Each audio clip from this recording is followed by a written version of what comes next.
Ya, teman-teman sekalian, kita melangkah pada pokok bahasan yang ketujuh. Saya menulisnya dengan bab 7.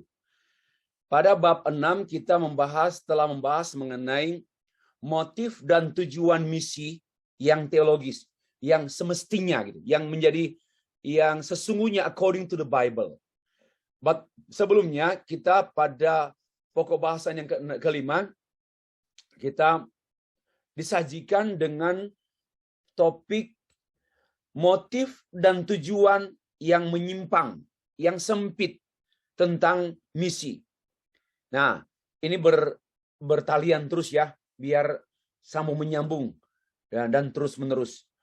Nah, sekarang ini setelah kita tahu bahwa motif misi, tujuan misi, dan ingat saya menekankan, tujuan misi itu bukanlah untuk mempertobatkan banyak orang. Saya membantah pandangan-pandangan para ahli sebelum saya. Ya, seperti Gisbestus Voetius, sekitar akhir abad yang ke-16 dan awal abad 17. Seorang tokoh reform yang turut mempengaruhi juga teologi dan misi sejak abad 16. Tapi saya memberikan satu kritik saya bahwa tujuan misi itu bukanlah pertobatan, bukanlah jiwa-jiwa yang ditobatkan. Sebagaimana pandangan kaum Injil yang beredar selama sekian tahun, sekian dekade, 2 dekade yang saya tahu, 3 dekade yang saya tahu. Maka itu sangat mungkin manipulatif. Maka demi mencapai tujuan orang bertobat, maka segala cara upaya pun ditempuh sehingga meremehkan karya Injil itu sendiri dan meremehkan karya Roh Kudus. Bukan. Tujuan tertinggi daripada misi Allah yaitu kehendak Allah terwujud, terlaksana melalui penginjilan, melalui misi. Kehendak Allah terwujud. Memang di antaranya orang berdosa bertobat. Ya, itu bagian, tetapi bukan tujuan. Itu bagian daripada kehendak Allah terwujud. Ya, kehendak Allah terwujud, bagiannya itu tentu orang diselamatkan karena percaya. Tapi kita jangan menjadikan misi kita bertujuan dia bertobat, dia harus bertobat. Tidak. Tetapi kehendak Tuhan terlaksana. Ya, Tuhan berkenan. Itu poin. Ya. Nah, sekarang kita melangkah kepada bahasan resiko dan jaminan misi penginjilan. Ada resiko, tapi ada jaminan. Ini betul, tidak mungkin tidak beresiko. Ya, tidak mungkin tidak beresiko. Tetapi jangan khawatir, ada jaminan. Jaminan misi dan khususnya penginjilan. Sorry. Saya sudah pakai bahan yang lain, tapi tidak apa-apa. Tentu ini diambil dari buku saya, Injil Palsu dalam Gereja. Injil palsu ini Injil non-biblical dan non-canonical. Buku ini setebal 460-an halaman, dan saya menyajikan sekitar 200 halaman mengenai kepalsuan klaim-klaim Injil dalam gereja. Ya, kepalsuan klaim. Mengaku ini Injil, tapi minta maaf, Injil sejahtera, Injil kesehatan, Injil kemakmuran, yang bukan Injil. Yang Paulus tegaskan dalam kitab Galatia adalah Injil palsu. Galatia 1 ayat 6 sampai 11. Injil yang lain. Dan Paulus menegaskan terkutuklah dia. Terhadap Injil palsu, Paulus tidak kompromi. Dan Paulus menegaskan 2 kali dia menegaskan menulis di Galatia pasal 1 ayat 6 sampai 11. Terkutuklah untuk orang yang mempropaganda, untuk orang yang menyebarkan, untuk orang yang menciptakan Injil sendiri atau Injil palsu. Nah, buku itu yang namun juga dalam buku ini saya menjelaskan tentang teologi Injil.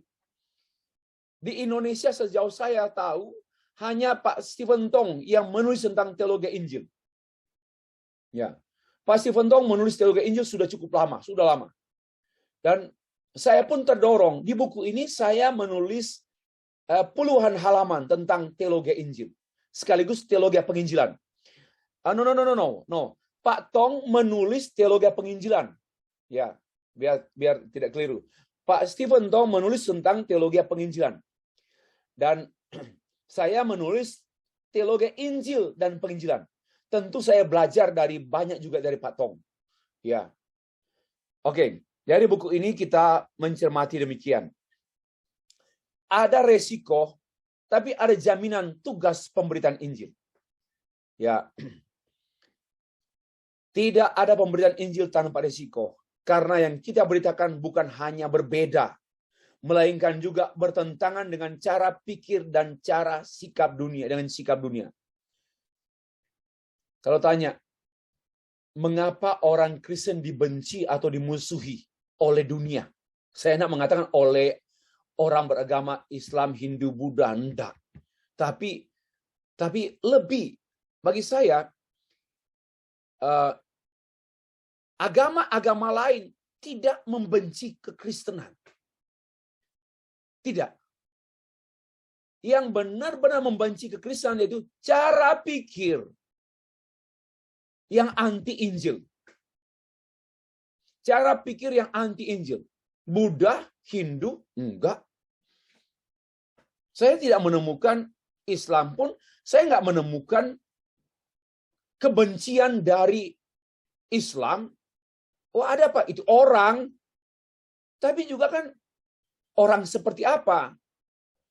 Maka yang paling kita perlu cermati, teman-teman, ini berkenaan dengan cara pandang. Cara pandang itulah yang sebenarnya bertentangan dengan cara pandang Injil. Yang juga secara notabene ya bertentangan dengan cara pandang orang Kristen. Mengapa orang Kristen dia dibenci oleh dunia? Karena orang Kristen hidup oleh Injil. Karena itu, mengapa orang Kristen tidak dibenci? Ya, kenapa orang Kristen tidak dibenci oleh dunia? Karena memang orang Kristen tidak hidup oleh Injil. Maka dia kompromi dan maka dia sama dengan dunia. Ya, teman podo sama. Mengapa kita dibenci oleh dunia? Dunia yang maksudnya ini dunia, cara berpikir dunia, cara pandang dunia. Apakah itu ada di filosofi, kepercayaan-kepercayaan? Ada. Butiran-butiran, ya potongan-potongan kebencian itu ada bertebaran. Termasuk bertebaran di pemikiran-pemikiran saintifik yang anti Injil. Maka kehadiran kita dalam dunia ini secara tidak langsung kita langsung dimusuhi. Kenapa? Karena kita memiliki Injil. Nah, menjadi percaya Injil berarti meninggalkan cara pikir dunia, cara hidup dunia. Itu pun berarti kita sudah bertentangan dengan dunia. Itulah sebabnya dunia membenci kita, membenci orang percaya. Sama seperti Kristus pun dibenci oleh dunia. Dan Tuhan mengatakan, jangan kamu kaget ya kalau kamu dibenci dunia, sama seperti dunia membenci aku. Itu bahasa saya, itu bahasa bebas dari saya. Nah, namun tidak ada tugas mulia yang dibiarkan Tuhan. Dan menurut saya, teman-teman, tugas yang paling mulia di dunia ini adalah pemberitaan Injil. Ya. Konseling bagus. Menolong orang bermasalah, lepas dari masalah. Tetapi kalau dalam konseling tidak ada pemberitaan Injil, maka konseling tidak penuh arti. Menurut saya semua tugas gereja, semua tugas orang percaya harus ada jantungnya, yaitu ada proclaiming the gospel. Even though you are the state workers sebagai pegawai negeri. Apapun tugas-tugasmu di negara ini, kalau tidak ada tugas utama kita orang percaya tidak berkaitan dengan itu, maka minta maaf, hidup kita sia-sia. Hidup sebagai orang ateis. Ateis yang beragama namanya, ateis yang beragama Kristen. Ya, inilah. Tidak ada tugas yang paling berat, paling mulia, paling agung, paling dahsyat selain tugas pekabaran Injil, pemberitaan Injil. Hanya jangan mengerti pemberitaan Injil secara sempit. Ya, harus mengerti pemberitaan Injil secara utuh. Dan justru karena itu, tugas yang paling mulia dari Tuhan yang Maha Mulia, tidak mungkin dia membiarkan orang yang dia tugaskan. Tidak mungkin. Aku menyertai kamu sampai pada kesudahan alam. Go, making disciples, baptize them in the name of God, in the name of Jesus Christ and Holy Spirit, and ajarlah mereka.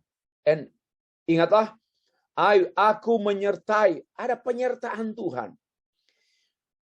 Ini satu janji, satu promise Tuhan yang pasti. Ya, satu promise Tuhan yang pasti. Memang penginjilan itu beresiko dan sangat beresiko. Saya mau katakan bahwa penginjilan adalah tugas yang paling mulia dan penginjilan adalah tugas yang paling beresiko. Ya, paling beresiko. Tapi penginjilan juga adalah tugas, ada jaminan yang paling kuat. Nah, disinilah saya tekankan resiko dan jaminan pemberitaan Injil. Kita mulai dengan resiko memberitakan Injil. Yesus Kristus disalib karena memberitakan Injil. Nah, namun hal itu merupakan kehendak Allah Bapa. Yesus disalib bukan karena dia baik. Yesus disalib bukan karena dia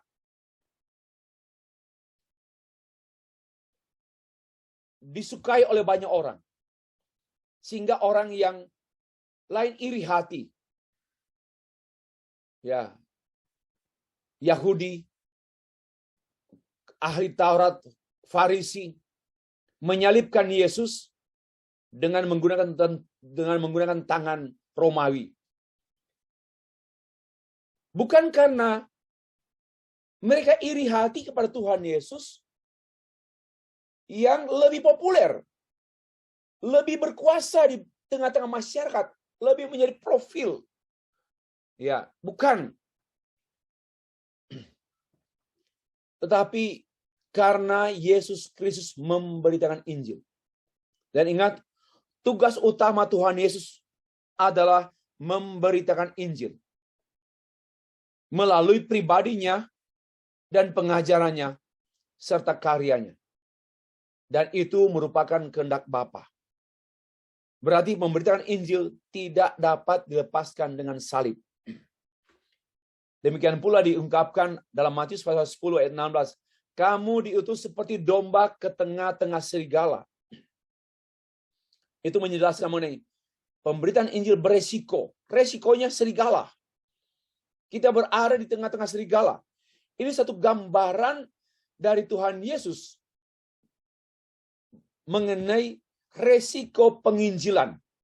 Digambarkan seperti satu domba yang lemah, domba yang tidak mempunyai kemampuan, tidak memiliki daya tarung. Ya. Dan dia berada di tengah-tengah serigala. Ini mangsa. Penginjilan sangat berisiko. Karena ini seperti mangsa. Kita di tengah-tengah pemangsa.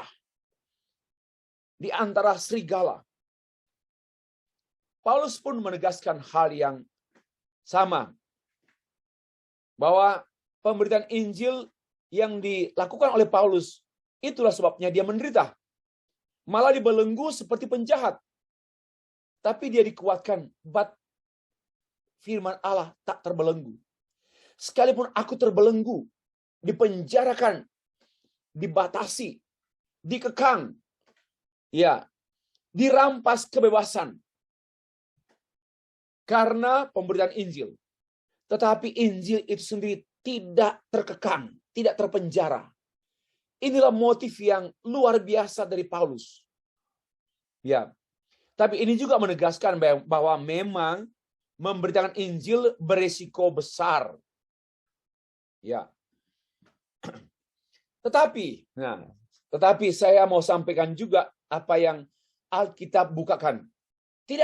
Alkitab tidak hanya membukakan bahwa penginjilan Injil, pemberitaan Injil berurusan dengan salib, kan juga berkenaan dengan mengikut Yesus, menyangkal diri, memikul salib.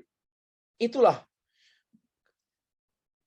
seorang murid Tuhan adalah seorang saksi Tuhan, seorang penginjil. Ya, dan dia mengikut Tuhan, menyangkal diri dan memikul salib. Ini pun berkenaan dengan tugas pemberitaan Injil, bahwa seorang pemberita Injil mengikut Tuhan, menyangkal diri dan memikul salib. Namun Allah kita adalah Allah yang seutuhnya, bukan Allah yang timpang. Ya, bukan Allah yang seberat sebelah, tapi Allah yang seutuhnya. Saya nggak menyebutnya Allah yang seimbang, tidak. Allah yang seutuhnya, bukan Allah yang timpang dan pincang. Dia pun memberikan kepada cross, penginjilan itu tidak terpisahkan dengan salib, penjara, penderitaan, ya, serigala, tetapi ada jaminan. Pemberitaan Injil sesungguhnya bukanlah pekerjaan kita. Itu adalah pekerjaan Allah. Dan memang tidak seorang pun yang mampu melakukan pekerjaan pemberitaan Injil. Kita hanya alat. Kenapa? Karena musuh-musuh Injil bukan musuh-musuh kita. Terlalu berat, tak mampu kita hadapi. Ya, tidak mampu kita hadapi musuh-musuh Injil. Bukan musuh-musuh kita, bukan musuh kita. Kenapa? Itu musuh Injil yang memang secara khusus memusuhi kita. Dan kita tidak mampu melawannya. Kita tidak mampu melawannya dengan kekuatan kita, kemampuan kita, kepandaian kita. Tetapi ada jaminan. Nah, di sinilah letaknya.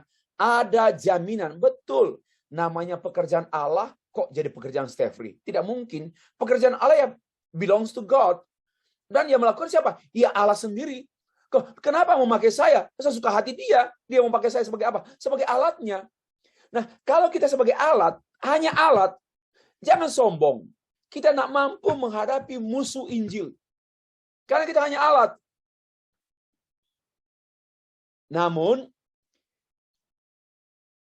karena dia yang menugaskan kita, ya, dia Allah yang menugaskan kita, Allah juga yang menyertai kita, maka musuh-musuh Injil bukanlah sesuatu yang menakutkan bagi kita. Ya, musuh-musuh Injil bukanlah sesuatu yang membuat kita terrible, membuat kita gentar, dan kita menjadi kecut dan tawar hati serta mundur. No. Karena memang itu bukan musuh kita, melainkan musuh Injil. Ya, itu memusuhi kita. Memusuhi kita. Namun, ada jaminan. Jaminan Tuhan yang mengutus kita dan yang menyertai kita. Maka terlalu mudah untuk menaklukkan musuh. Nah ini. Terlalu mudah untuk menaklukkan musuh. Apa? Kesetiaan kita pada Injil. Itulah kekuatan kita. Kenapa? Karena Injil adalah kekuatan Allah. The power of God. According to Romans chapter 1 verse 16 and 17. So, our weapon, senjata kita adalah gospel. Kalau kita menghadapi musuh-musuh Injil dengan senjata sains, impossible. Kalau kita menghadapi musuh-musuh Injil dengan senjata moral kita, filosofi kita, prinsip hidup kita, filosofi Jawa, filosofi Sumatera, filosofi Batak, filosofi Papua, filosofi Manado, Minahasa, impossible. Nggak mungkin. Hanya satu kekuatan untuk menghadapi musuh terbesar. Musuh terbesar di dunia ini hanya dapat dilawan oleh Injil Yesus Kristus. So, hamba Tuhan yang hidup oleh Injil. Hamba Tuhan itu ditakuti oleh iblis. Ditakuti oleh musuh Injil. Ya, mari kita tanamkan keyakinan pengertian ini menjadi keyakinan yang kokoh pada kita masing-masing. Nah, Allah lah yang menjamin pemberitaan Injil. Wow. Allah yang jamin. Kenapa? Wong Dia yang tugaskan kita. Dia pula yang temani kita. Dia pula yang mengatasi masalah kita. Dia jamin. Allah sendiri yang menjamin. Kita diutus oleh ketua sinode, oleh pimpinan lembaga di mana kita bekerja dan melayani. Dia hanya menjamin kita dengan penugasan surat tugas. Dia bisa menjamin kita dengan uang tugas. Tapi apalah artinya itu? Itu hanya untuk memperlancar, tetapi tidak bisa melawan musuh-musuh. Tidak bisa melawan musuh-musuh. Kecuali dalam konteks pemberitaan Injil. Masalah musuh terbesar adalah berkenaan dengan musuh Injil. Tetapi Allah menjamin para penginjil. Dengar baik-baik pernyataan saya. Allah menjamin para pekabar Injil. Dan Allah menjamin pemberitaan Injil oleh para penginjil. Nah, satu. Seperti apa bentuk jaminan Allah? Satu, penyertaan Tuhan dan tanda ajaib karena penginjilan. Penyertaan Tuhan dan tanda ajaib karena penginjilan. Markus 16 ayat Matius 28 dan Markus 16. Demikian ya. Janji penyertaan Tuhan dalam Matius pasal 28 ayat 20. Aku akan menyertai kamu sampai pada kesudahan alam. Lalu ayat Markus 16 janji. Tanda-tanda ini akan dialami oleh orang-orang yang memberitakan Injil. Orang yang memberitakan Injil disertai dengan tanda-tanda ajaib. Sayangnya kelompok karismatik ekstrim, ada karismatik yang tidak ekstrim. Kelompok karismatik ekstrim lebih menekankan dan mencari rakus tanda ajaib, tetapi tidak berhubungan dengan pemberitaan Injil. Inilah satu penyimpangan. Akhirnya mereka kecewa, nggak ada tanda ajaib. Mereka kecewa, kami sudah berdoa dan berpuasa, tidak ada kesembuhan, tidak ada tanda ajaib. Bagaimana Tuhan ini? Katanya berfirman, Tuhan buat mujizat, kesembuhan, orang sakit disembuhkan, masalah diselesaikan. Tapi kami sudah berdoa dan berpuasa, bahkan tidak ada jawaban dan tidak ada tanda ajaib. Karena bodoh. Kenapa? Karena sesungguhnya tanda ajaib itu mendampingi pemberitaan Injil. Di mana ada pemberitaan Injil, di sana ada tanda ajaib. So, jangan berharap mengalami tanda ajaib tanpa pemberitaan Injil. Ini penting. Penyertaan Tuhan. Satu jaminan. Tapi juga ada kehadiran Tuhan. Kehadiran Tuhan itu diantaranya dapat terungkap dengan tanda ajaib. Dapat terungkap dengan tanda ajaib. Karena juga ada tanda-tanda lain, tanda-tanda yang diklaim ajaib oleh pihak lain. Nah, teman-teman sekalian, semua tanda ajaib dalam konteks apapun berlangsung dalam setting pemberitaan Injil. Dan ini jaminan Tuhan untuk kita yang terlibat dalam pemberitaan Injil. Yang kedua, ada pertolongan Roh Kudus dalam kegiatan penginjilan. Ada pertolongan Roh Kudus. Markus pasal 13 ayat 10 sampai 11. Roh Kuduslah yang memberitakan Injil dan ialah yang menolong para pemberita Injil. Tertulis demikian, tetapi Injil harus diberitakan dahulu kepada semua bangsa. Dan jika kamu digiring dan diserahkan, bahkan janganlah kamu khawatir akan apa yang harus kamu katakan. Tetapi katakanlah apa yang dikaruniakan kepadamu pada saat itu juga. Sebab bukan kamu yang berkata-kata, melainkan Roh Kudus. Ada penyertaan Roh Kudus dalam penginjilan. Bagaimana orang minta kepenuhan Roh Kudus. Berjuang, berhasrat, berusaha untuk penuh Roh Kudus. Minta dipenuhi, fulfill by the Holy Spirit. Pre-Roma. Ya, dipenuhi sepenuhnya oleh Roh Kudus. Ya, dengan dalam ibadah-ibadah minggu. Siapa yang mau terima Roh Kudus? Terimalah pencurahan Roh Kudus. Maka itu setiap tahun. Lucu. Setiap tahun ada peristiwa Pentakosta, ada perayaan gereja yang namanya Pentakosta. Dan ada sejumlah gereja yang mengadakan perayaan Pentakosta, ibadah raya Pentakosta, disertai dengan praktek-praktek penerimaan Roh Kudus. Seperti peristiwa Pentakosta dalam Kisah Rasul pasal 1, pasal 2, ayat 4, ayat ya seterusnya sampai ayat 11. Ya, mereka menduga bahwa Roh Kudus akan dicurahkan lagi. Maka mereka mulai khotbahnya tentang pencurahan Roh Kudus, terima Roh Kudus, lalu pendeta keluar dari mimbar dan mengundang jemaat-jemaat yang mau didoakan untuk terima Roh Kudus. Seperti peristiwa Pentakosta. Ini mengada-ada gitu. Bagi saya, pertama, Roh Kudus sudah dicurahkan. Sejak peristiwa Pentakosta yang juga menandai lahirnya gereja. Sebagaimana yang ditulis dalam kitab Kisah Para Rasul pasal 2. Dan Roh Kudus diterima oleh orang berdosa yang percaya. Itulah. Karena hanya dengan Roh Kudus memenuhi seseorang, dia baru bisa percaya dan bertobat. Itulah kepenuhan Roh Kudus. Kepenuhan Roh Kudus bukan mutlak, bukan ditandai dengan bahasa-bahasa yang kedengaran aneh, kedengaran tidak lazim, yang diklaim oleh mereka bahasa Roh Kudus. Padahal banyak kesamaan dan banyak hafalan-hafalan. Saya masih sekitar 40 tahun yang lalu, sekitar 38 tahun yang lalu, 40 tahun yang lalu, diajak hadir dalam kebaktian dan untuk kebaktian penerimaan Roh Kudus. Lalu saya melihat teman-teman dilatih. Ayo sebut. Ngomong. Haleluya, haleluya. Jadi kau. Ini penipuan.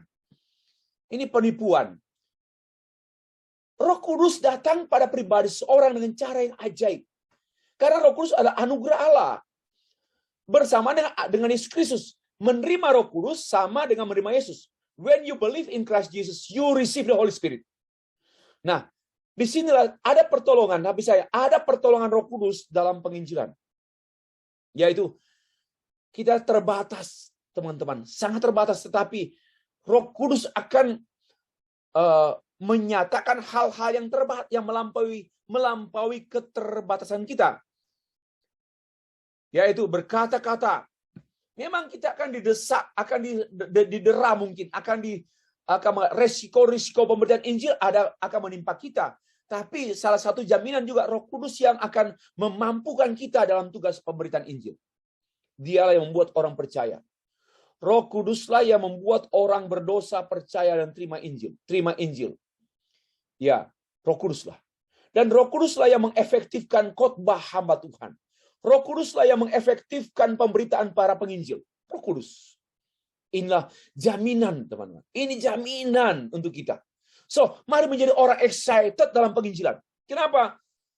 Roh Kudus berurusan dengan penginjil. Ya, Allah penyertaan Allah berurusan dengan pemberitaan Injil.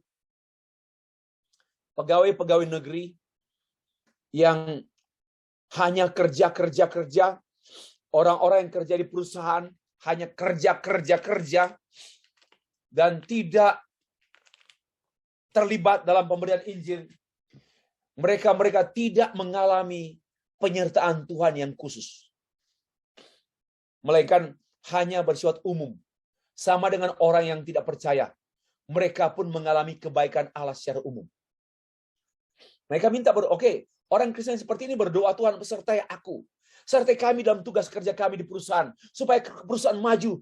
Kemudian peran saya maju. Juga memajukan perusahaan. Itu umum. Orang ateis pun melakukan hal yang sama. Ya. Dan Tuhan memang menolong. Hanya pertolongan Tuhan pada orang-orang seperti ini sifatnya umum. sama dengan orang-orang yang tidak beriman kepada Yesus Kristus. Ya. Umum, sifatnya umum, kebaikan Allah, common grace. Dan tidak mengalami special grace, yaitu penyertaan Allah, lalu juga tanda-tanda ajaib, dan tidak mengalami yang namanya kemampuan-kemampuan spesial karena Roh Kudus. Itulah. Yang ketiga, jaminan yang ketiga, pertolongan Allah memberikan keberanian sekalipun dianiaya. Karena penginjilan pasti berurusan dengan penganiayaan. Kalau ada orang Kristen dianiaya karena memang boleh jadi karena kesalahan pribadi. Tapi karena kalau orang Kristen hidup oleh Injil dan memberitakan Injil kemudian mereka dianiaya, itu karena Injil, bukan karena diri sendiri. Dihina, dianiaya, namun tetap berani. Kenapa? Tetap berani. Kenapa? Karena ditolong Tuhan. 1 Tesalonika pasal 2 ayat 2. Tetapi sungguh pun kami sebelumnya, seperti kamu tahu telah dianiaya dan difitnah, dihina di Filipi. Namun dengan pertolongan Allah kita, kami beroleh keberanian untuk memberitakan Injil Allah kepada kamu dalam perjuangan yang berat sekali. Dalam perjuangan yang berat. Wah, ini pertolongan Allah dalam perjuangan yang berat. Berlaku karena memberitakan Injil. Ada keberanian memberitakan Injil. Ya, ini yang spesial. Ada keberanian memberitakan Injil. Kenapa? Karena ada pertolongan Allah. Jadi digambarkan ini. Pemberitaan Injil, perhatikan, memberitakan Injil itu sama dengan perjuangan yang berat. Ya, proclaiming the gospel, God's gospel. Itu juga dikaitkan dengan perjuangan yang berat. Ya, memang beresiko dan berat. Karena memang bukan pekerjaan kita. Penginjilan itu adalah tugas Allah Bapa, Allah Anak, Allah Roh Kudus. Kita ini dipakai oleh Dia sebagai alat. Dan jangan coba-coba menanggung sendiri tugas pemberitaan Injil. Kita pasti mundur, kita pasti kecewa. Kita pasti withdraw. Ya, tarik diri. Kenapa? Kita tidak mampu pikul. Kita tidak mampu memikul beban berat pemberitaan Injil. Tetapi ada jaminan. Oleh pertolongan Allah kita. Dia menyertai. Dialah yang berbicara. Dialah yang menginjil orang. Dia meyakinkan orang. Kita hanya suara orang yang berseru-seru. Seperti Yohanes Pembaptis. Suara orang yang berseru-seru di padang belantara, di padang gurun. Luruskanlah jalan bagi Tuhan. Kita hanya begitu peran kita. Hanya ada obedience and faithfulness dengan Injil. Dialah yang membuka hati orang berdosa, hati orang jahat, hati penjahat dibukakan oleh Tuhan, oleh Roh Kudus, oleh Injil itu sendiri. Ini jaminan yang ketiga yang saya kemukakan. Yang keempat, Allah memberikan kekuatan dalam melaksanakan pemberitaan Injil. Ya, ini semua hampir sinonim, satu kesatuan semua ya. Sebagaimana yang tertulis dalam 2 Timotius pasal 1 ayat 7 sampai 8. Sebelumnya Timotius adalah orang yang lemah dan sering sakit. Dia inferior dan takut untuk memberitakan Injil. Dia orang yang inferior. Ya, timid. Ya, hatinya juga agak tersembunyi. Tidak seperti hati yang terbuka dan berani. Tidak. Seperti yang ditulis dalam 2 Timotius. Paulus menyampaikan firman Tuhan kepada Timotius. Sebab Allah memberikan kepada kita bukan roh ketakutan. Melainkan roh yang membangkitkan kekuatan, kasih dan ketertiban.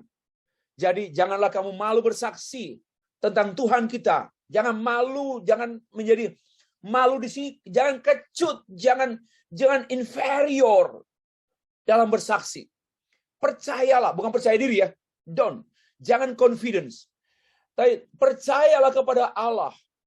Sekalipun kita lemah, tak mampu, tak layak. Apalagi berhadapan dengan raksasa. Berhadapan dengan orang-orang hebat di mata dunia. Bukan di mata Allah ya, di mata dunia. Kita menjadi inferior. Namun ingat firman Allah. Allah memberikan kepada kita bukan roh ketakutan, bukan roh yang membuat kita keder dan gentar, menjadi kemudian ciut, peot, ya. Tetapi roh yang membangkitkan kekuatan, kasih, yang membuat kita melihat orang jahat, orang yang membenci kita berubah dari dia membenci kita, dia menjatuhkan kita, dia merusak perusahaan kita, dia merusak nama kita. Tapi tatkala Roh Kudus bekerja, Allah memberi kepada kita kemampuan dan kasih sehingga kita melihat jahat itu, orang jahat itu dengan kasih Allah yang ada pada kita. Juga ada ketertiban, kekuatan, kasih, ketertiban, tidak sembrono, ya. Jadi janganlah malu bersaksi tentang Tuhan kita. Dan janganlah malu karena aku seorang hukuman karena dia, karena Injil. Melainkan ikutlah menderita bagi Injilnya. Coba perhatikan kalimat yang terakhir ini. Ikutlah menderita bagi Injilnya. Mari sama-sama kita semua berkata dengan penuh keyakinan. Ikut menderita bagi Injilnya. Oleh kekuatan Allah. 2 Timotius pasal 1 ayat 7 dan 8. Inilah jaminan bagi kita, Bapak Ibu sekalian, dalam tugas utama, tugas mulia, yaitu pemberitaan Injil. Sebagai penutup, tidak ada tugas gereja yang paling membuat makhluk sorgawi bersukacita selain misi penginjilan. Kalau membuat malaikat paling bergembira, paling suka, apa dia? Allah berkenan.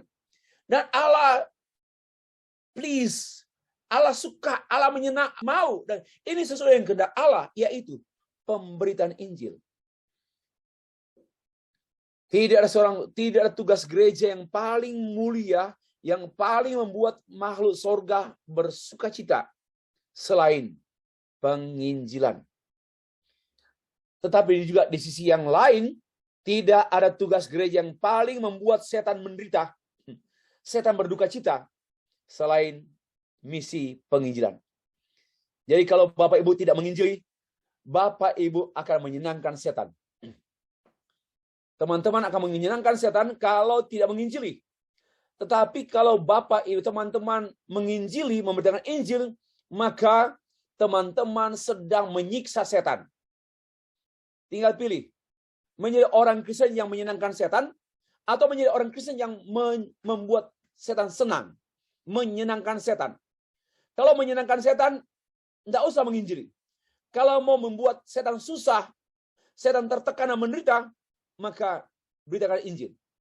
Kalau membuat malaikat Tuhan sorga bersukacita, mari beritakan Injil. Ya. Tidak ada tugas gereja yang paling beresiko selain misi dan penginjilan. Dan tidak ada tugas gereja yang paling dijamin oleh Tuhan. Tidak ada tugas gereja yang paling dijamin oleh Tuhan Yesus selain misi dan penginjilan. Sekian dan terima kasih.